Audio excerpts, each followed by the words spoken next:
نحمده ونصلي ونسلم على رسوله الكريم اما بعد فاعوذ بالله من الشيطان الرجيم بسم الله الرحمن الرحيم والذين هم لأماناتهم وعهدهم راعون وقال النبي صلى الله تعالى عليه وسلم كلكم مسؤول وكلكم راع آمنت بالله صدق الله العظيم وصدق رسوله النبي الكريم الرؤوف الأمين صلی اللہ علیہ حبیبی محمد وآلہ وصحبہ وسلم۔ آج کا ہمارا ٹاپک ہے احساس ذمہ داری۔ کوئی بھی بندہ ہے، خواہ وہ حاکم وقت ہے، خواہ وہ امیر غریب ہے، کوئی بھی ہے، اس کے جو ماتحت ہیں ان کے بارے میں ضرور اس سے جو ہے قیامت والے دن سوال کیا جائے گا۔ اللہ رب العزت فرماتا ہے والذین هم لاماناتہم وعہدہم راعون۔ جو نیک بندے ہیں ان کی صفات اللہ کریم بیان کرتا ہے، 18ویں پارے کا پہلا رکوع ہے۔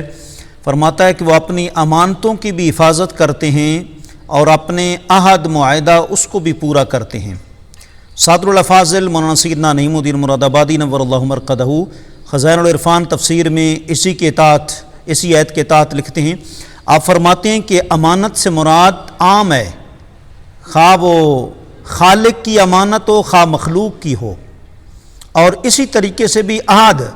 کسی کے ساتھ ایفائے عہد کرنا یہ بھی عام ہے، خواہ وہ خالق کا ہو یا مخلوق کے ساتھ کیا ہوا وعدہ ہو، ان دونوں کی وہ پاسبانی کرتے ہیں۔ اور اسی آیت کی تفسیر میں امام قرطبی نے تفسیر قرطبی کی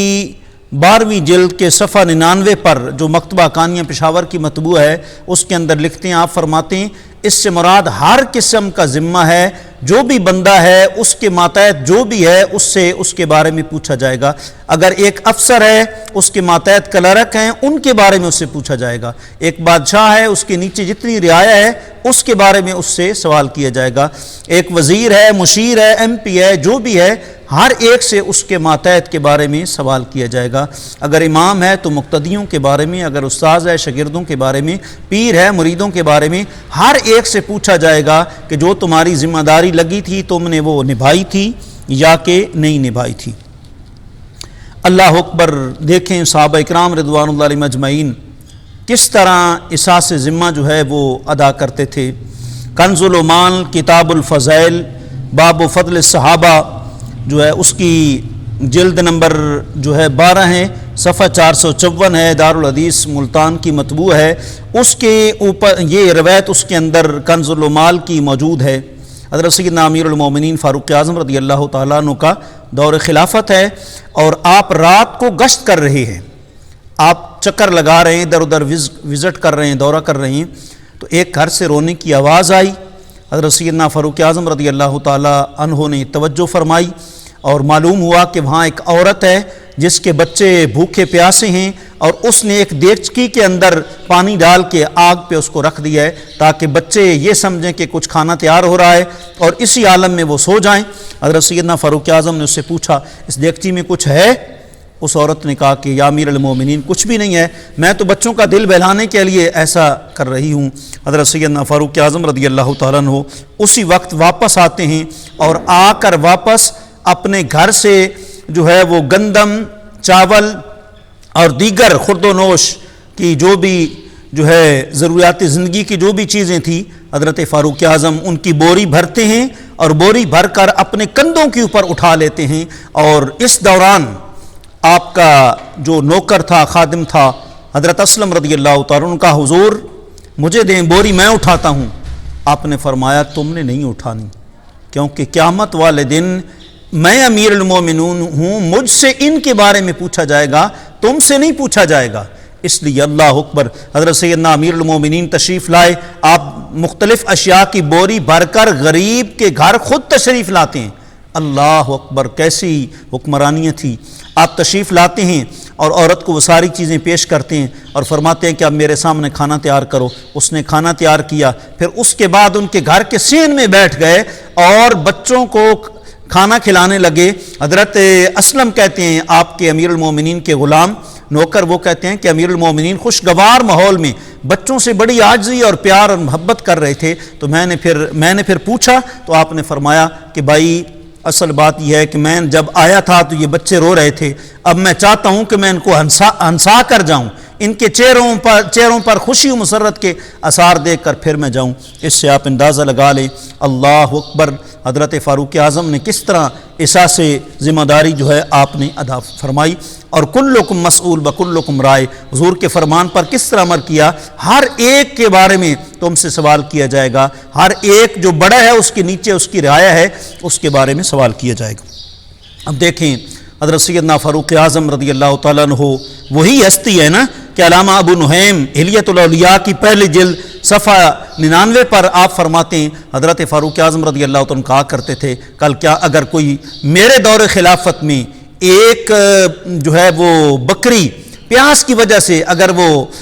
کیا کہتے ہیں نہر فرات کے کنارے پر اگر وہ مر گئی تو قیامت والے دن عمر تم سے سوال ہوگا۔ اللہ اکبر حضرت سیدنا امیر المومنین فاروق اعظم رضی اللہ تعالیٰ عنہ کا دور خلافت ہے، اور شہر خمس کے آپ حاکم مقرر کرتے ہیں صحابی رسول حضرت سعید بن عامر رضی اللہ تعالیٰ عنہ کو۔ یہ جو عرض کر رہا ہوں یہ کتاب ہے نفخات الخلود، صفحہ 195 ہے، اور شرف ملت قبلہ مولانا محمد عبدالحکیم شرف قادری نور اللہ مرقدہ نے زندہ جاوید خوشبوئیں ولولہ انگیز خوشبوئیں کے نام سے اس کا ترجمہ کیا ہے۔ اس میں یہ روایت موجود ہے کہ آپ نے حضرت سعید بن عامر رضی اللہ تعالیٰ عنہ کو شہر خمس کا حاکم مقرر فرمایا، اور آپ وہاں جب چلے گئے تو حضرت فاروق اعظم نے پھر آپ کو ایک لیٹر لکھا، ایک خط لکھا، فرمایا جتنے غرباء اور مساکین ہیں ان کی ایک پوری لسٹ تیار کر کے، پوری فہرست تیار کر کے مجھے ارسال کیجئے۔ اللہ اکبر جب آپ ارسال غرباء کی فہرست آپ ارسال کرتے ہیں تو سب سے پہلے نام حاکم وقت کا آتا ہے، جن کو حکمران مقرر کیا جاتا ہے حضرت سیدنا سعید بن عامر رضی اللہ تعالیٰ عنہ۔ تو حضرت فاروق اعظم رضی اللہ تعالیٰ عنہ بڑے حیران ہوتے ہیں اور دنگ رہ جاتے ہیں کہ ان کو حکمران بنایا ہے خمس کا، اور وہی محتاج اور فقیر لوگوں میں، حالانکہ ان کا معقول وظیفہ بھی میری طرف سے مقرر کیا جا چکا ہے۔ آپ نے جب معلومات لی، انفارمیشن لینے پر پتہ چلا کہ حضرت سعید بن عامر رضی اللہ تعالیٰ عنہ جو کچھ حکومت کی طرف سے وظیفہ ملتا ہے وہ سارے کا سارا غریبوں مسکینوں میں تقسیم فرما دیتے ہیں۔ اللہ اکبر پھر مزید آپ نے لوگوں سے حال احوال معلوم کیے تو لوگوں نے کہا جی ہمیں سعید بن عامر رضی اللہ تعالیٰ عنہ پر 4 طرح کا اعتراض ہے۔ پہلا اعتراض تو یہ ہے کہ جو حضرت سعید بن عامر ہیں یہ چاشت کے وقت جو ہے وہ گھر سے باہر آتے ہیں جی، اور دوسرا ہمیں اعتراض ہے کہ مغرب کے بعد حضرت سیدنا جو ہے سعید بن عامر کسی بندے کی بات نہیں سنتے، اپنے گھر میں ہی بند رہتے ہیں، اور تیسرا یہ کہ مہینے میں ایک دن آتا ہے جس دن وہ گھر سے باہر نہیں نکلتے، اور چوتھا یہ کہ جو ہے وہ کئی دفعہ دیکھتے ہیں کہ ان پر پورا دن بے ہوشی طاری رہتی ہے، مدہوش ہو جاتے ہیں۔ اللہ اکبر تو حضرت سیدنا فاروق اعظم نے سعید بن عامر رضی اللہ تعالیٰ سے پوچھا کہ سعید جواب دو یہ کیا وجہ ہے۔ اللہ اکبر آپ نے جو جواب دیا ہم سب کے لیے قیامت تک وہ نصیحت آموز سبق ہے۔ آپ نے فرمایا میں جو اشراق کے وقت میں جو چاشت کے وقت باہر آتا ہوں